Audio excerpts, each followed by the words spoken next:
Yeah, I mean, to be honest with you, no, just because you can't skip steps, and as a young kid, I've watched this game, and to me, it is the best rivalry in sport, no question about it, and have a lot of respect for Carolina, but uh, and not really until this moment preparing for them, and obviously excited, and just like I've been for every other game, and so it's not like this was one circled or checked off or anything. It has to be just game by game. John, if memory serves me right, from a team standpoint, these guys didn't get off to a great start, but finished pretty well. What do you remember about playing in this game, and any specific memories that stand out? Yeah, I mean, there's a lot of memories that stand out. We've had some battles with these guys through the years, dating back to my freshman year, and they had some incredible teams during my years, and just like they have ever since, and vice versa with us. Anytime you get a chance to play your last home game, in Cameron, whoever it's against, it happened to be against those guys. You want to finish up with a win, and so the fact we were able to do that is a special memory. And I just remember my first game here was actually at home, and at 26. 26. Yeah, you know what? 27 sounds better. Let's go with 27. But I had 26, and those are games you dream about playing in. The bigger it is, the better it is. Do you get as much juice being on the bench and coaching against these guys as you did when you were out there as a player? Yeah, no question. It's a different feeling, of course, but it's special when Cameron is rocking, and to be honest with you, our crowds have been incredible. I mean, just the support that we've had and the student support has been amazing, and so each game has been like that. But when Cameron's going, and it's Saturday afternoon or Saturday evening, it's a pretty special place to be. How do you compartmentalize the pain of losses to them and prepare for this, or do you? Yeah, to be honest with you, you move on, and it's such a different team, different circumstances for us. Obviously, for them, they have a lot of returning players, and Hubert was the coach last year, but won't talk about with our team. It's not going to be about that. It's about where we are right now, where they are, and winning this game for Saturday. So you take any experience you've had in the past, you learn from it, of course, but it's not about putting that aside or trying to think of how do we use that as motivation. It's about right now where we are, and that's what I'm gonna focus on with our team. But how much of those past experiences of playing in a Duke Carolina game as a player help to know what you're in for the next time around? Sure. I mean, I think I don't know the exact number. I'm doing the math briefly the other day. I think it's around 30 games, or give or take, in this rivalry as a player, as an assistant coach, and you really have to keep the main thing, and that's what your job is for the game. Focus on. It's going to be, they're a really good team, so you have to focus on making winning plays, whether it's rebounding or taking care of the ball, whatever it may be, and not get into anything bigger as far as distractions go or as far as anything else. So I think that's the biggest thing. John, Duke has rebounded pretty well this year, and that's obviously signatures over the year, especially with Baycott this year. What does Duke have to do to win the battle, especially with Flip rebounding so well? What are the keys for Duke to win that battle Saturday? Yeah, it's a fight. It's a fight on the boards, and Baycott. I mean, I think it speaks for itself. His numbers that he's had. The job that he does. Rebounding the basketball on both ends. And just like every other game we go into, it has to be a battle. We have to have discipline, making sure we're not just pursuing it, on the offensive end where they can just get runouts, but also when we have the opportunity, we need to go rebound. That's been a strength of ours, and that's not going to change whoever we're playing against. Is this something you're going to need your perimeter guys to help out with more than maybe has been the case so far? Yeah, I mean, we talk about five guys rebounding a lot, and of course in this game, perimeter rebounding is huge, and not just Baycott, but Black will go, Nance. It's a battle on the boards. They have great size, great athleticism, experience. So it's important. You can't just be one-on-one with Baycott, rebounding. We all need to get in there and do the job. Does the process of moving forward from last year help that a 11 new faces. Well, I think you have to, right? It's, you know, you're talking about last year and you're looking around and who was with us last year. So it's makes it harder to do that. You know, it'd be like me and Jeremy just having a conversation, the two of us. So it is what it is. I mean, look, there's the experiences that have led me to this point as a head coach and my time at Duke, taking probably something from each one of those, right? And so for me, I remember, and you know, you naturally there's, I mean, what, 4 of their starters are back this year, and so you have experiences playing against them last year, the year before, and the year before that, and so there's familiarity with them. But for our team, it's new and new energy and new mindset, and let's go. Jon, for you individually, was there a period of mourning, or how did you individually kind of process, those 2 games at the end of last year? Yeah, I'll speak to the last one because that was the last one. You know, when you lose, any regular season game, you're moving on to the next, right? And for me, it was very complicated because you're Coach K's last game. So, my relationship and the amount of battles I've been in with him, that's over. And at the same time, we knew how much we were losing. And so you kind of become the head coach where you have to figure out kind of officially, unofficially, whatever you want to call it. You have to figure out, who's coming back and making a plan to attack. So there wasn't really time to, think about much. It was, all right, you have the feeling of losing, which is not fun. I promise you, I hate to lose as much as anything. And then you have to figure out how to put yourself in a position where the program's successful moving forward. Since that night in New Orleans, a lot of people like for you from there till now. A blur's a good way to put it. A blur's a good way. It's been everything I've expected and more. It's been exciting, thrilling.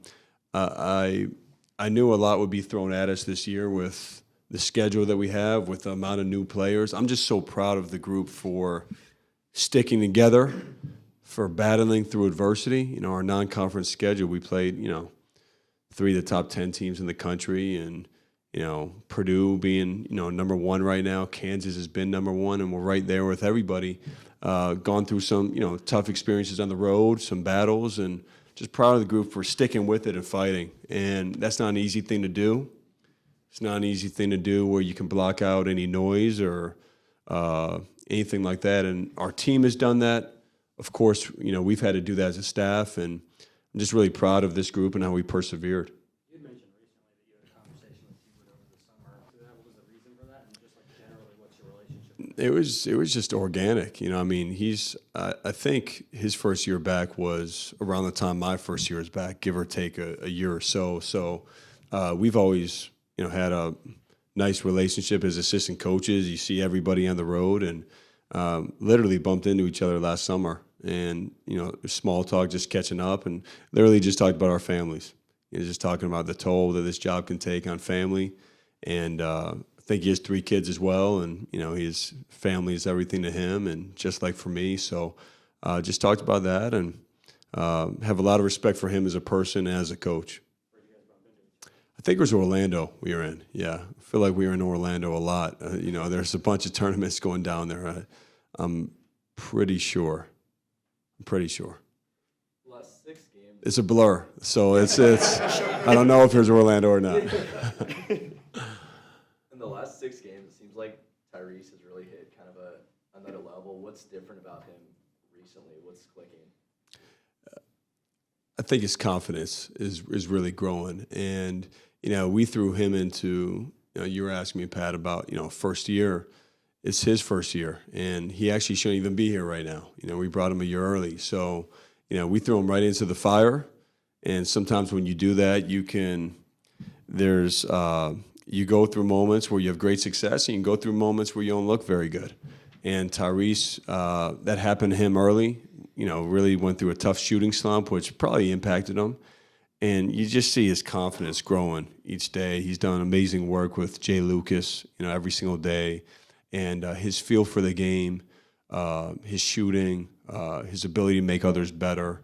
And he's got more in him. He's got a lot more in him. So really proud of him for what he's done, and I really think his best basketball is yet to come this year still. John Cameron, you experienced it as a player with them at your backs, the assistant, and now as the head coach. Is there a difference over the years? Like, does it feel like it's changed much in terms of the way the fans interact or provide energy, or is it kind of the status quo over all these years that it still feels that way, the same? Yeah, it's the same. You know, it's maybe different for, you know, one year we had Speedo Guy. I haven't seen, you know, Speedo Guy here. It's, you know, so I don't want to get into, I'm not suggesting we should either, but so I take that, I wish I could take that back. But besides that, it's the yeah. Have I said enough already? I think I've spoken too much. Just incredible passion, incredible support, and it's been, you know, if it's a 10 out of 10 the first time I remember it, it's been a 10 out of 10 every time since, besides the year with COVID. Besides that year, it's not fun, and let's not go back to that. How much has this group with a lot of young guys maybe needed that? Because you've seen some play where on the road, some of the detail, attention, and intensity wasn't what you wanted. Has this group needed that energy maybe more than some others because of the age? Yeah, you know what? It's funny you say that, because I think it's like what I want Duke fans to feel is they're right alongside us in this journey. You know, and it is a journey. It's not going to be, you know, I think back to my playing days, and it ended in a national championship. Was fortunate to be a part of a national championship team as assistant coach. It was not linear. Like, that thing did not go just up every step of the way. We got knocked on our butts many times. We lost, and you know, with this group, we haven't been perfect, but this group has responded anytime it's gone knocked down. And I think that shows an incredible amount of character that these guys have. And so for us, like when we're home, you know, we're all scrapping, clawing, fighting together. You know, it's not like we're trying to do this. And so I felt that from everybody. I felt that from Cameron. And you can't assume it's just going to happen when you're home either. Like, that's one thing for a young group. You can sometimes think it's just going to happen. Our guys haven't felt that way, but that's what I want everybody in this building to feel. Anytime we're in here, we're going through this together, and we'll get there. But it's not going to be easy, and we have to fight every time we're out here. Have you been out there with treats, goodies, whatever, to try to help ease the 10 times for them? We actually, what was it, the other night, we brought some pizza out, and I had some students in Cameron and did some fun things with them, and we'll be back out there tomorrow before the game as well, and college game day here Saturday, get a chance to see them, spend some time. So it's, like, for me, it's we've built up such an incredible tradition, and a lot of it's a credit to Coach K and what he's done, even though we've had, you know, success before then. Coach K has clearly taken this to brand new heights, and you don't want to take any of that for granted. You know, I mean, it's my first year coaching, and in my first year we have 500 sellout in a row, and that's incredible. And so I always want students, fans, everybody to know, one, how much we appreciate them, but two, that we don't take it for granted. Like, it's what makes it one of the most special places on earth, you know, to play any sporting event is here. Coach, okay, go ahead. When you say we'll get there, what's there? Yeah, it's to get where we want to go, right? And, you know, obviously you want to win. I wish we were, you know, 21-0 right now, and, you know, or 22-0, and you know, blowing through everybody. But that's not how it goes. And so for me, in the day, it's winning. It's doing it the right way. It's and for me, Duke basketball has always been about next play. It's always about, you know, getting back up, showing up. It's not about necessarily winning every game. And I think for us, we're learning that. We're learning what it takes. And, you know, getting there is doing it every single day. And we're on our way there for sure. Do any of the guys remember you playing in these games? I don't think so. I don't think so. It's just I've gotten to that point where it's yeah, exactly. You know, he would have been 6. Yeah, 5. Is my math off or is your math off? I think it's yours. Yeah, so they do not remember. And But my film is sometimes on recruiting visits we will show old film, and you get to mine still, whether it's HD or not, you can see who's who. We start to pull out Chris Carrawell's film. It's becoming where it's pretty grainy, in '98. So it's I feel pretty good with that still. John, is Derek able to practice yet? Is he going through a full practice? The goal is for him to practice today. Okay. Yeah.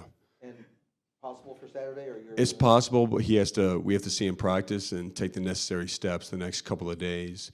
I don't want to guarantee it for sure. I don't want to rule it out. It's on the table, but he needs to feel comfortable. We need to feel comfortable with how he looks and how he's feeling the next couple of days. Coach, the last time UNC was outshot at the free throw line was a December game against Louisville, in which they won by 21 points, so it really didn't matter, to be honest with you. How do you plan to keep them off the free throw line, just plain and simple? Yeah, well, it's hard, right? Because, Baycott, he gets to the free throw line a lot. They have downhill drivers, Love and Davis gets there. Davis is, really the best, free throw shooter in our league. Uncharacteristic of him last night to miss a couple free throws. But you have to have discipline.